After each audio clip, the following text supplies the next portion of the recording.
Picture this: a meeting room, thick with silence, except for the sound of shifting blame. You know exactly who made the mistake. Everyone does.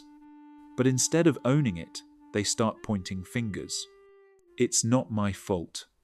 The instructions were unclear. If you'd just done your part. And suddenly, you're not solving the problem anymore. You're defending yourself. Your logic doesn't matter. Facts don't matter. Because in their mind, admitting fault isn't an option.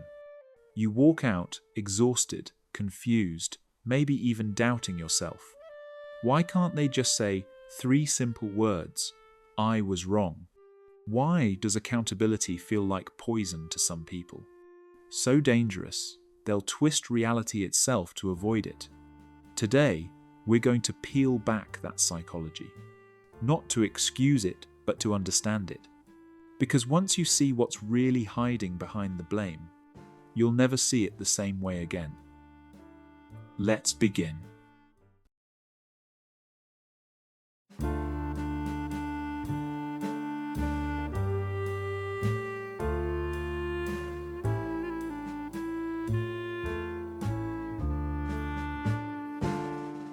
For most of us, making a mistake hurts, but it doesn't destroy us.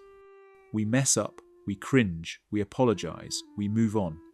Our sense of self, that quiet voice that says, I'm still a good person, stays intact. But for a chronic blamer, that voice doesn't exist. For them, a single mistake feels like an earthquake that cracks the entire foundation of who they are. I made a mistake instantly becomes, I am a mistake. And that's the difference between guilt and shame. Guilt says, I did something wrong. Shame whispers, I am something wrong. So, when shame takes over, accountability isn't just uncomfortable, it's unbearable. Their brain treats it like an existential threat. To survive, they build what I call psychological armor. It's not made of steel. It's made of stories twisted, fragile, but fiercely protected. And that armor has 3 main layers. Imagine holding a burning coal of guilt in your hand. It hurts. You can't bear it. So, what do? You throw it at the closest person you can find. That's projection. It's the mind's way of saying, this pain isn't mine, it's yours. The co-worker who constantly misses deadlines accuses you of being unreliable. The partner who hides their phone calls you secretive. The friend who gossips about everyone says, you're so judgmental. They're not just lying, at least, not consciously. Their brain literally rewrites reality in real time, assigning their flaws to you. It's an unconscious attempt at purification. If I can see it in you, then it can't be in me. And here's the cruel part. If you care about them, you might start to believe it. You'll apologize for things you didn't do. You'll walk on eggshells, trying not to trigger them again. And just like that, the projection becomes a shared illusion. When projection doesn't work, when the truth is too close, the brain calls in its second line of defense, denial. Denial is the mind's emergency exit. It slams the door shut before reality can get in. It says, that didn't happen. I never said that. You're remembering it wrong. It said but. It's the alcoholic insisting they can stop any time. The partner caught cheating who swears, it wasn't what it looked like. To us, it sounds absurd. To them, it's survival. Neurologically, denial is fascinating and terrifying. It's not always conscious deceit. It's the brain's raw ability to block information that threatens the ego. Think of it as a bouncer at the door of the psyche, refusing entry to any truth that might cause emotional collapse. So, when you argue with a blamer and present undeniable facts, you're not just debating logic, you're threatening their sense of existence. And a threatened ego fights like a cornered animal. But what happens when denial fails? When the truth breaks through the cracks of their story? Now comes the third and most complex layer, cognitive dissonance. Cognitive dissonance is that unbearable tension that arises when a person holds two opposing beliefs at once. For the chronic blamer, it looks like this. Belief 1. I am a good, smart, capable person. Fact. I just did something selfish, stupid, or cruel. The brain can't hold both without pain, so it must choose. Option A. Change the belief. Maybe I made a mistake. I need to grow. That's the path of humility, and it hurts. Option B. Change the story. I didn't do anything wrong. You provoked me. You set me up. That's the path of ego, and it feels safe. Most blamers will always choose B. They rewrite history in real time. They gaslight you, telling you that what you saw didn't happen, that what you felt wasn't real. And they do it with such conviction that, for a terrifying moment, you start to doubt your own memory. They are not trying to deceive you. They are trying to protect themselves from the unbearable truth that they are not who they think they are. Every layer of this armor projection, denial, dissonance, protects them from pain, but it also isolates them from truth, from growth, from real intimacy, because you can't connect with others if you're constantly defending yourself from reality. You can't be loved for who you are if you never admit who you truly are. And the irony? The very thing they fear most, being a bad person, is what they become in the eyes of everyone around them. Not because they are evil, but because they refuse to be human. You can't reason with the armor. You can only understand what it's protecting. And behind all that blame, beneath all the excuses and finger-pointing, is something heartbreakingly simple. A fragile self, terrified of being seen as unworthy. That's what the blame is hiding. Not arrogance, but fear. And once you understand what they're protecting, you start to see the kinds of people who build this armor, and the stories that shaped them. Don't. Share your story in the comments. Once you understand what the armor is protecting, you start to see the kinds of people who wear it. Because not everyone who blames is toxic, but every chronic blamer has a pattern, a way of seeing the world that makes blame feel like survival, not manipulation. Psychologists call these personality structures, the mental frameworks that decide how we process life, love, and responsibility. Let's look at the two most common ones, the victim mindset and the narcissist. They don't throw blame to control you. They throw blame because they believe they have no control at all. People with what psychologists call an external locus of control see life as something that happens to them. The world is the puppeteer, and they're just trying not to get tangled in the strings. When they fail a test, it's because the teacher was unfair. When they lose a job, it's because the boss didn't like them. When relationships fall apart, it's because I just attract the wrong people. Their life becomes a series of tragedies in which they are always the victim, never the author. And on the surface, you might feel sorry for them. They seem fragile, unlucky, misunderstood. But underneath that helplessness is something far more insidious, a deep refusal to grow. Because when you're always the victim, you never have to take responsibility. You never have to change. It's a painful way to live, to constantly hand your power over to fate, others, the system. It feels safe, because if you're powerless, then failure isn't your fault. But here's the tragedy. That belief becomes a cage. They stop trying. They stop believing they can change anything. Psychologists call this learned helplessness, a mental state where, after enough disappointment, you stop fighting, even when escape is possible. It's not laziness. It's despair, disguised as logic. And for these people, blame becomes comfort. It's a way to make sense of the chaos. If everything's someone else's fault, then I don't have to face how powerless I feel inside.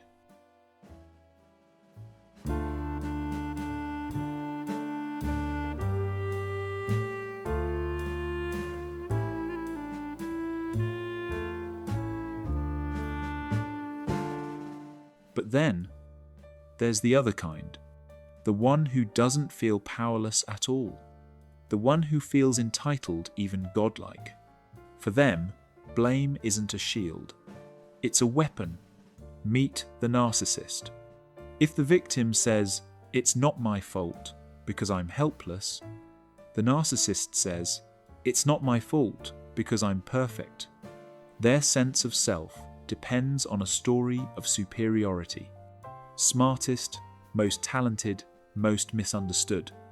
Anything that threatens that illusion triggers something psychologists call a narcissistic injury. A deep emotional wound that feels like humiliation, betrayal, or exposure.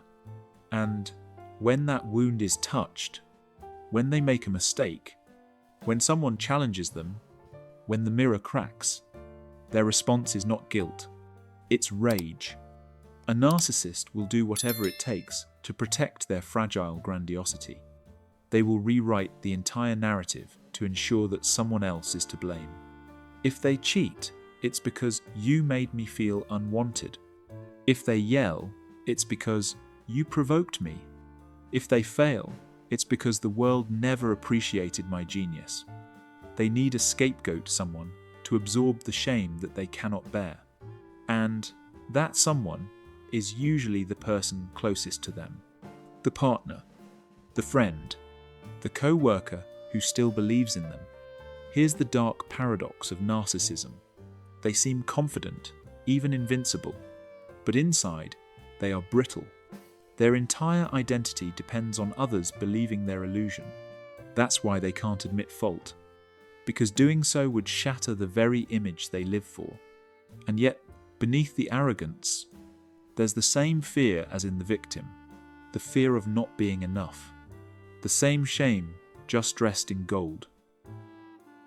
So, where does all this begin? Like most patterns of the psyche, it begins where we learn who we are in childhood. Scenario A. A child grows up with harsh, perfectionist, or authoritarian parents. Every mistake is punished. Every B instead of an A brings disapproval. Love becomes conditional, something that disappears the moment they fail. That child learns a dangerous equation. Mistake equals rejection. Accountability equals pain. So they grow up terrified of being wrong.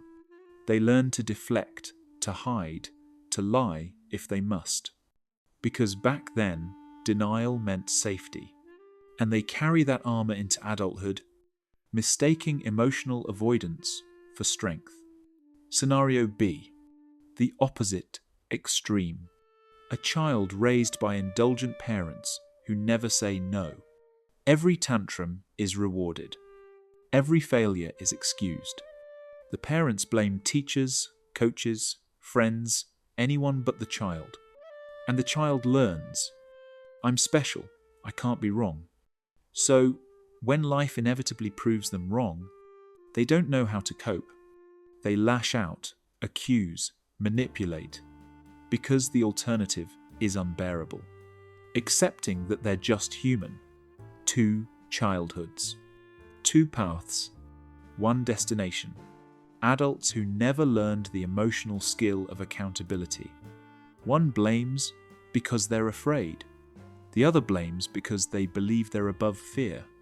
But both are ruled by it. And this is the haunting truth. Both types, the victim and the narcissist, are trapped in stories they didn't write. Stories handed to them by parents, trauma, or a world that never taught them emotional safety. When you look closely, you stop seeing the blamer as a villain and start seeing a scared human being. One who's still running from the same feeling they've avoided their whole life. Shame. That doesn't mean you should excuse them. Understanding is not the same as tolerating. But if you can recognize what's behind the armor, You gain something powerful: clarity. You stop trying to fix them. You stop arguing with the illusion. You start protecting your own peace. Because now you understand the who. And in the next part, we'll talk about the how. How to respond when you're standing in the middle of their blame storm, without losing your sanity, your voice, or yourself. So now you understand why they do it and who they are. The question becomes, what can you do? Because once you've been blamed enough times, once you've been gaslighted into questioning your own memory, your own worth, your own reality, you start to wonder if there's any way to win. Here's the truth. You can't win their game, but you can stop playing it. This is your playbook, not for fixing them, but for protecting yourself. It's about finding peace in the middle of the storm. Step 1. Triage the situation. Not every blamer is a narcissist. Sometimes people lash out because they're scared, overwhelmed, or ashamed. We've all done it in moments of stress. So before reacting, pause. Ask yourself, is this a pattern or just a bad day? If it's a one-time thing, give grace. If it's the 10th time this month, give boundaries. You're not their therapist. You're not their mirror. You're a person with a right to peace. Understanding patterns helps you decide, do I stay and work through this, or step away to protect myself? The answer isn't always clear, but awareness is the first step out of confusion. Step 2. Disarm with I statements. Here's the trap. When someone blames you unfairly, your instinct is to defend yourself, to fight back, to say, no, you're wrong. But the moment you do that, you're in their game. And they've been practicing this dance their whole life. Instead, use what therapists call I statements. Instead of, you're always blaming me, try, I feel frustrated when the conversation becomes about what I did wrong instead of finding solutions. Instead of, you're lying, say, I remember it differently. Here's how I saw it. I statements do something powerful. They don't attack, they reveal. They shift the energy from confrontation to clarity. It's not about changing them. It's about protecting your integrity, staying rooted in calm truth instead of emotional chaos. Because the moment you get reactive, they win. But the moment you stay grounded, you take the power back. Step 3. Be factual, not emotional. In professional settings, or even in relationships where manipulation runs deep, facts are your anchor. Blamers thrive on emotional fog. They twist tone, intention, and memory until you start doubting what's real. So, take the emotion out of it. Be specific, be calm, be boring. If they say, you never told me the deadline, say, I sent an email on April 5th at 10:47 a.m. confirming it. I can resend if needed. If they say, you didn't do your part, say, I understand you feel that way. The project tracker shows my section was finished Tuesday. You don't accuse. You don't argue. You simply show. It's the show don't tell method. Because the facts don't shout, they illuminate. It might not change their mind, but it will keep you grounded in reality, your reality. And sometimes, that's the only reality you can save. Step 4. Set hard boundaries. When the blame turns toxic, when every conversation becomes an interrogation, it's time for boundaries. A boundary is not about controlling them. It's about defining you. I'm willing to talk about what happened, but I'm not willing to be yelled at. If this continues, I'm ending the conversation. And here's the hard part. You must follow through. Boundaries without action are just wishes. If they cross the line, you end the call, you walk away, you hang up. No drama, no threats, just quiet consistency. And When the blamer realizes they can no longer bait you into chaos, you'll notice something remarkable. They start losing interest. That's when you apply one of the most powerful techniques in psychology, the grey rock method. You become emotionally neutral. Not cold, not cruel, just uninteresting. You give short, factual answers. You don't react to provocations. You don't feed their emotional hunger for drama, because that's what they live on, your reaction. And when you stop feeding it, they eventually look elsewhere. Step 5. Accept the hard truth. You can't fix them. This is the hardest part of all.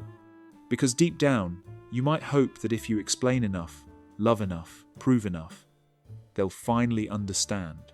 They'll finally take responsibility. But they won't. Not because they're evil, but because their psychological armor was built to survive truth, not absorb it. You can't love someone into self-awareness. You can't argue someone into empathy. You can't fix a wound they refuse to see. At some point, you have to decide, what is the cost of staying in this blame cycle? Is it your peace, your confidence, your joy? Sometimes, the only win is to walk away. Not out of anger, but out of clarity. Because leaving isn't losing. It's choosing sanity over suffering. When you stop fighting to be understood by a chronic blamer, you experience something profound. Relief. You realize their words never defined you. Their blame was never truth, just projection. And slowly, the fog lifts. You stop explaining yourself to people committed to misunderstanding you. You start reclaiming the space they took in your mind. And in that space, peace grows. So the next time someone blames you for something that clearly isn't yours, pause. Don't rush to defend. Don't rush to prove. Just breathe. And remember, you are not responsible for their story. You are only responsible for your boundaries, your truth, and your peace. Because healing doesn't come from winning the argument. It comes from realizing you never had to play. And that's the hardest truth about blame. It's never really about you. It's about what they can't face in themselves. But once you see that, you're free. So, we come back to our first question. Why can't they just say, I was wrong? Because for the chronic blamer, those 3 words don't mean, I made a mistake. They mean, I am a mistake. And to avoid that feeling, that unbearable sense of shame, they'll twist reality, rewrite history, and sometimes destroy every relationship they touch. Not because they're strong, but because they're terrified. They wear confidence like armor, but underneath is a child still hiding from the sound of disappointment. A person who learned, long ago, that love disappears when they fail. So, when you deal with them, remember this truth. Their attacks are never really about you. They're about the war they're fighting inside. Understanding this doesn't excuse them. It liberates you. It pulls you out of the endless arguments, the self-doubt, the gaslighting fog. It reminds you that you are not crazy. You are just standing in someone else's storm. And the most powerful thing you can do is choose not to drown with them. Because real accountability doesn't start with them. It starts with you, with your boundaries, with your peace, with the quiet courage to walk away from chaos and protect your sanity. If this video helped you understand someone in your life, or maybe even yourself, take a moment to share your story in the comments. Let's remind each other that we're not alone in this. And if you'd like to keep exploring the quiet, complex corners of human psychology, hit that subscribe button and turn on the bell. It costs nothing, but it helps this community keep growing, one healed heart at a time.